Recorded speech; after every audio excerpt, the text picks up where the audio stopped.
Bueno, espero que disfruten mucho este capítulo. No diré más, simplemente los dejaré leer.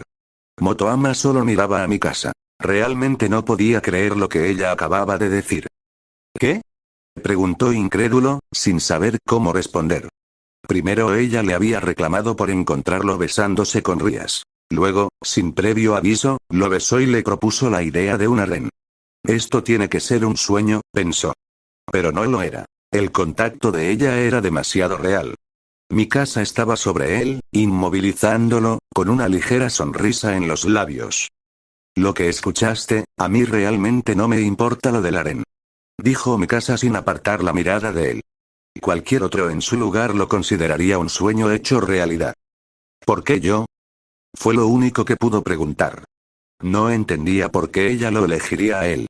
Realmente no tenía sentido. No sentía que hubiera hecho nada que lo mereciera.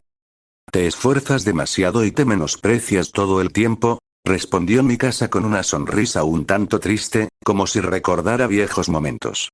Pero en realidad eres alguien que se preocupa por todos. Te culpaste por cosas que no fueron tu culpa, y aún así seguiste adelante. Sus palabras le pesaban en el pecho. Pudiste haberte corrompido en cualquier momento. Tuviste tantas oportunidades de abandonarnos, de tratarnos como juguetes, pero nunca lo hiciste. Supiste que no éramos tonterías, que éramos personas como tú. Dijo eso mientras se acomodaba sobre su pecho. Me salvaste, cuando estaba perdida, me salvaste. Motoama no sabía qué hacer con todo eso, así que solo la abrazó. Yo literalmente te secuestré cuando me amenazaste con matarme, ella lo golpeó suavemente en la cabeza, como un coscorrón, arruinando el momento. Pero enseguida se rió. Sí, lo hiciste. Pero si no lo hubieras hecho, probablemente hubiera seguido aferrada a la idea de matarte, o simplemente de abandonarlos a todos por regresar a mi hogar. Y bueno, después de la charla con mamá, la sonrisa de Mikasa se volvió más cálida al recordar que, al menos en su mundo, el final había cambiado. Ya no sufrirían más por culpa de los titanes. Tú me regalaste ese momento. Y no solo eso, también hiciste muchas más cosas, no soy la única. Rías también se enamoró de ti. Créeme, lo sé, aunque ella no te lo diga. Si no, ¿por qué te habría dejado besarla así? Mikasa volvió a besarlo, y él correspondió sin saber bien qué pensar. Hasta que escucharon una tos. Ambos se separaron y vieron a Kara, que los observaba con seriedad. Tenemos noticias. Pero necesitamos que todos los grupos estén presentes, y se hizo un descubrimiento. Al escuchar eso, se separaron por completo. Vamos. Se levantaron y coordinaron la salida. Sin embargo, para Motoama, el ambiente era incómodo. Tendría que hablar tanto con Rías como con Mikasa sobre todo esto. Cualquier otro aceptaría de inmediato la idea del harén, pero después de ver a equipos como el esclavista o el pecador de la guerra, él dudaba. Me gusta la idea, pero ¿de verdad serían felices conmigo? Dejó esos pensamientos de lado. Ahora mismo lo más importante era concentrarse en lo que Issei había encontrado. Después de eso, simplemente fuimos a la casa de Issei. Él estaba algo pensativo, mirando a todas las personas que lo rodeaban. Obviamente estábamos nosotros, pero también estaba Azazel. En general, todos nos encontrábamos en un ambiente más serio de lo habitual. A un lado de Issei, completamente despierta, estaba Reinaré. ¿Así que despertaste? Preguntó Rías con un tono algo irónico. Todos tenían recuerdos diferentes, pero ella había sido la más afectada. Recordaba con claridad cómo alguien le cortó un ojo, aunque no lograba identificar exactamente quién. Sí, sabía perfectamente que había sido culpa de ella. Presidenta, por favor, lo que vamos a decir aquí es mucho más serio. Además, necesitamos escucharla. Dijo Issei, mostrando una madurez que no solía tener con frecuencia. Rías suspiró, molesta, y se llevó una mano al rostro. Reinaré le puso una mano en la espalda para calmarla, y al parecer eso ayudó un poco. Bueno, lo que tengo que contarles es extraño, pero sé el plan de la resurrección de Dios. Al oír eso, todos en la sala se quedaron helados. ¿Qué? Fue lo único que alcanzamos a decir. No entendíamos qué demonios estaba diciendo. Es cierto, yo también lo vi. Dijo Issei, sonrojado y un poco avergonzado, pero firme en su declaración. ¿Usaste esa técnica del original donde te comunicas con las personas a través de los pechos? Preguntó Motoama, mirando a su amigo a los ojos. Issei se sonrojó al instante. Odio esas cosas del original, murmuró él, desviando la mirada, mientras las chicas mostraban claro interés por el comentario. No se distraigan. Ahora díganos exactamente qué es lo que viste. Intervino Azazel, que parecía muy interesado en el asunto. Reinaré se puso al frente y comenzó a relatar. Cuando estaba atrapada y me estaban implantando el engranaje de Orochi, los escuché. Recordó un fragmento. Reinaré estaba en una cápsula junto a otras mujeres. Les estaban insertando distintos engranajes sagrados. Esto ya es demasiado riesgoso. Si las capturan, tendrán más armas para acabar con nosotros. Dijo una voz masculina, claramente en desacuerdo con lo que ocurría. Todo es necesario. Debemos acabar con la mayor cantidad de pecadores posible y hacer que los sobrevivientes estén de nuestro lado, así la resurrección de Dios será más sencilla. Respondió otra voz, femenina. Reinaré no podía ver nada desde dentro de la cápsula, pero escuchó las conversaciones. Fin del recuerdo. Ahora, todos en la sala estaban verdaderamente preocupados por lo que había contado. ¿Pero traer al señor de vuelta no sería algo bueno? Preguntó Asia Shenovia, que estaba a su lado y parecía estar en desacuerdo con la idea. Ni sabemos para qué ni cómo quieren traerlo de vuelta, añadió Azazel.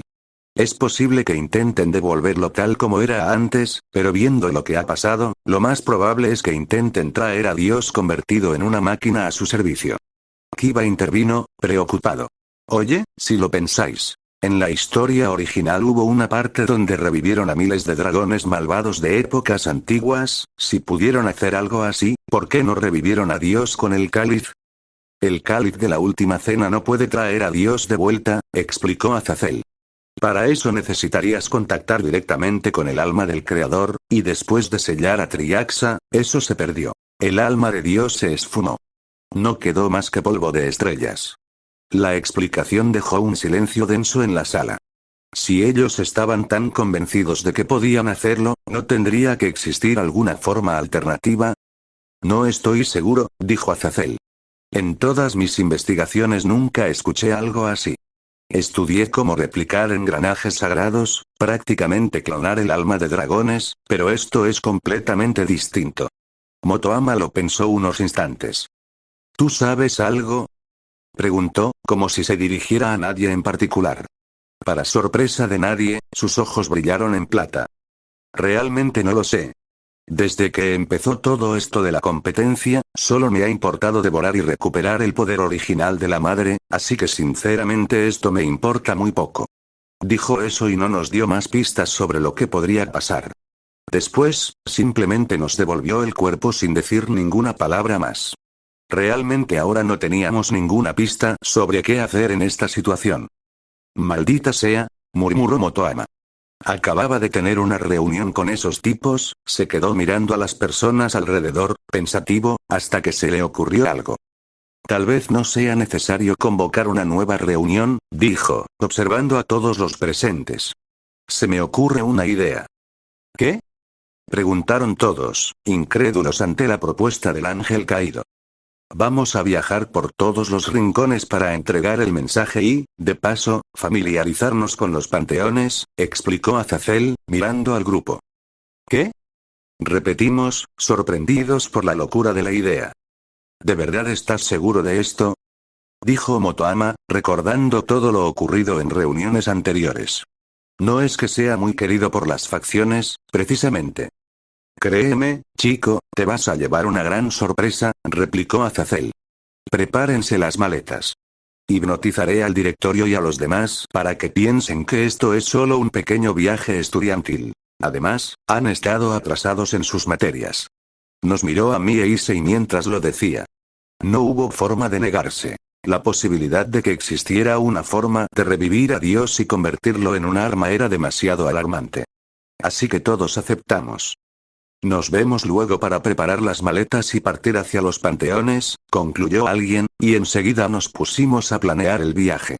En otro lugar, muy lejos de allí, Priscila observaba en silencio las pocas cosas que tenía consigo. Nunca imaginó que algo así podría suceder cuando llegó a este mundo. Todo se había vuelto demasiado brutal, demasiado rápido. Ella sabía que existían entidades como los jinetes del apocalipsis, tipos extremadamente poderosos que dominaban a la perfección un solo pecado. Pero esto era impensable. Claro, ella también poseía múltiples pecados, pero lo que acababa de presenciar iba mucho más allá de todo lo que conocía. Un tipo que literalmente se había vuelto inmortal a base de sus propios pecados era algo que jamás se le habría pasado por la cabeza. Por más que lo pensaba, sabía que sus pecados no le servirían de nada en una situación así. Lo mejor que puedo hacer ahora es simplemente esconderme, no puedo luchar así, murmuró para sí misma, convenciéndose de que esa era la única opción. No podía enfrentarse a seres como los que acababa de ver. Preparó rápidamente sus cosas. Entre ellas, el martillo que había robado a Motoama. Lo había visto acabar con muchos monstruos usando ese objeto. Era pesado, sólido, con una fuerza que superaba con creces cualquier arma común. Aún así, mientras lo sostenía, Priscilla no podía evitar sentir que ni siquiera con eso sería suficiente para sobrevivir a lo que venía. Estaba en mi habitación, preparando las maletas. No era demasiado lo que debía cargar, pero había algo que me negaba a dejar atrás. Todas las armas y armaduras que había creado con el pecado de la artesanía. Usé ese mismo poder para modificar una de las maletas, reforzándola para que pudiera resistir el peso y contener con seguridad mi colección. Dentro guardé espadas de filo imposible, dagas que parecían cantar con el aire, piezas de armadura que alguna vez me habían protegido en batallas que preferiría olvidar. Cada objeto tenía una historia, una cicatriz, un recuerdo. Y aunque mi viaje sería largo, esas creaciones eran parte de mí. Mientras acomodaba la última pieza, escuché unos golpes suaves en la puerta. Para mi sorpresa, al abrir, estaban allí, Rías y Mikasa. Ambas se veían distintas, vulnerables incluso. Mikasa llevaba un short corto y un top sencillo que, pese a su sencillez, resaltaba la fuerza y delicadeza de su figura. Rías, en cambio, vestía un camisón rojo, tan ligero que dejaba entrever más de lo que ocultaba, como si no quisiera esconder nada. ¿Qué pasa? Pregunté, aunque la respuesta era más que evidente. Rías fue la primera en hablar.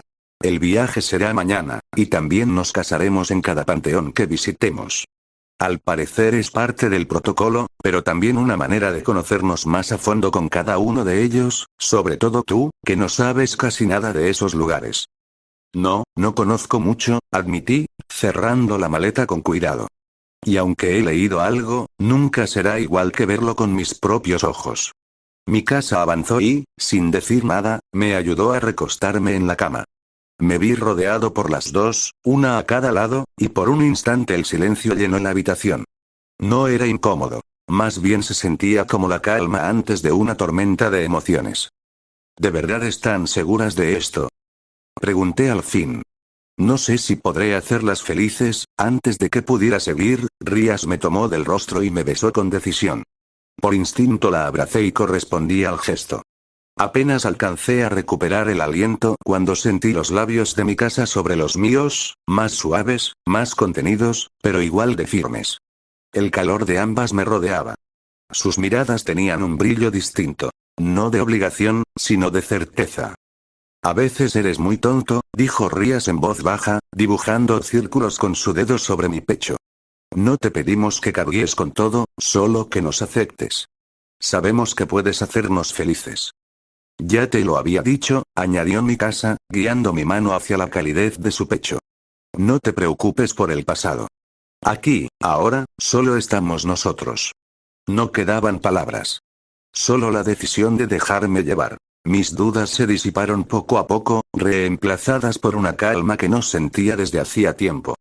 Decidí corresponder, con caricias, con besos, con la entrega de alguien que ya no huía de lo que tenía frente a él. Solo me relajé mientras las caricias entre los tres aumentaron. Bueno, muchas gracias por ver este capítulo. Ya para terminar finalicemos esto con un mini capítulo. Mini capítulo, Matsuda caminaba por las calles con las manos en los bolsillos, la mirada perdida.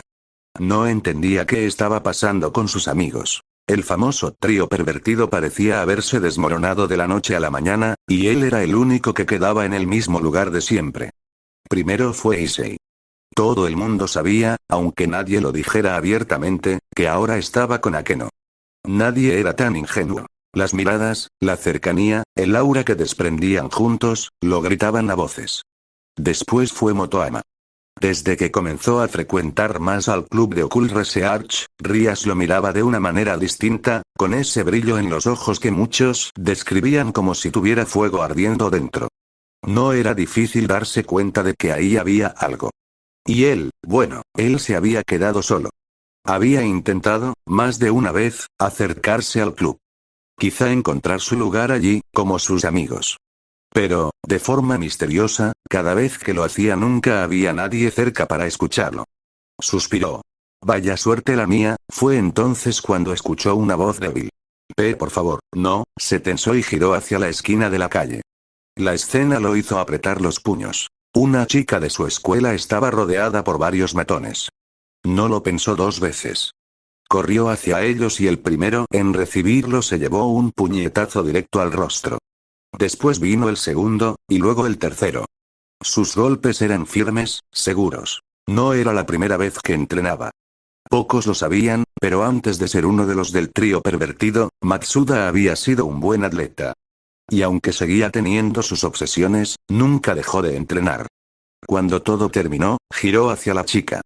Para su sorpresa, la reconoció de inmediato. Era Momo, la capitana del club de Kendo. ¿Estás bien?, preguntó, tendiéndole la mano. Ella dudó un momento, pero luego asintió y aceptó el gesto. Sus dedos eran suaves, pero firmes. Matsuda, con una sonrisa un poco torpe, añadió. Si quieres, te acompaño a tu casa. No es buena idea andar sola después de algo así. Momo lo miró un segundo más de lo necesario antes de asentir en silencio. Y así, sin saberlo, Matsuda comenzaba a dar sus primeros pasos lejos de la sombra del trío pervertido.